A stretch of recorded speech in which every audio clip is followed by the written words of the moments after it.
উফ, কি খিদে পেয়েছে, কি করা যায়। মনে পড়েছে, আমাদের স্কুলের পাশে তো একটা রেস্টুরেন্ট আছে, ওই রেস্টুরেন্টে যাই।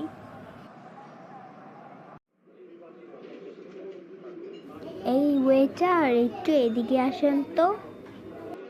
হ্যাঁ ম্যাডাম, আসছি, দাঁড়ান। জি ম্যাম, বলেন কি বলবেন। আমাকে একটা কেক দেন এবং নুডলস দেন। আচ্ছা ঠিক আছে, দিচ্ছি, এই নেন খাবার। কি মজা, অনেক মজা আপনাদের রেস্টুরেন্টের খাবার। ম্যাম, বিলটা দেন। হ্যাঁ শোনো, এদিকে আসো, এখানে এসে বসো তো, বিলটা দিচ্ছি। আচ্ছা, আসছি। না ম্যাম, আমার টেবিলে বসতে হবে না, বলুন কি বলবেন, বিলটা দিতে বলেছিলাম। শোনো কি, একটা কথা বলি, হ্যাঁ তোমাকে, তোমার লাভের হবে। তুমি শোনো একটা কথা, তুমি কি কাজটা করতে পারবে?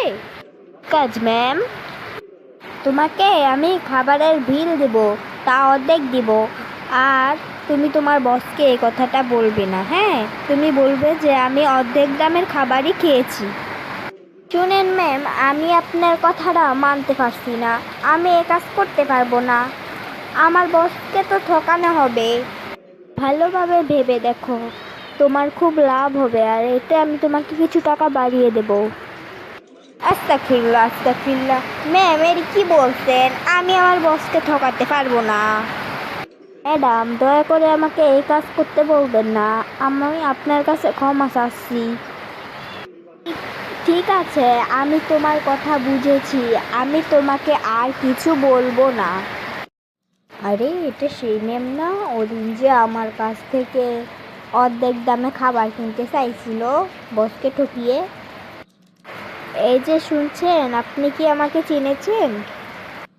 আপনি কি ওই দিন রেস্টুরেন্টে অর্ধেক দামে খাবার কিনতে যাচ্ছিলেন, ওই ম্যাম না? জি হ্যাঁ। আর আপনি কি ইন্টারভিউ দিতে এসেছেন? আপনি?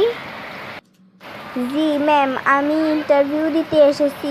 আমার মা বাবার ইচ্ছে, আমারও ইচ্ছে যে কফি শপে কাজ করা। আমি কফি শপে কাজ করতে চাই, তাই ইন্টারভিউ দিতে এসেছি, কিন্তু চিন্তায় আছি চাকরিটা পাবো কি না। আপনার চাকরি তো হয়ে গিয়েছে, আপনি কি জানেন না? আপনি এত চিন্তিত কেন? আমার চাকরি হয়েছে মানে আমি তো ইন্টারভিউই দিলাম না, আর ম্যাম তো আসেনি যে ম্যামের কাছে ইন্টারভিউ দিব। আপনি এখনো বুঝতে পারলেন না? আমি তো সেই ম্যাম, আপনি আমার কফি শপে এসেছেন ইন্টারভিউ দিতে, আর আপনার চাকরি কনফার্ম, কারণ আপনি সেদিন আপনার মালিককে ঠকাতে চাননি। আমি তাতে বুঝেছি যে আপনি খুব ভালো মানুষ, আপনি আমার রেস্টুরেন্টেরও ক্ষতি করবেন না। সত্যি, আল্লাহ যা করে ভালোর জন্যই করে। আমি আল্লাহর কাছে নামাজ পড়ে দোয়া করতাম, এবং আমি আল্লাহর পথ ছাড়া খারাপ কাজে জড়িত থাকতাম না, তাই আজকে সততার পুরস্কার পেলাম আমি।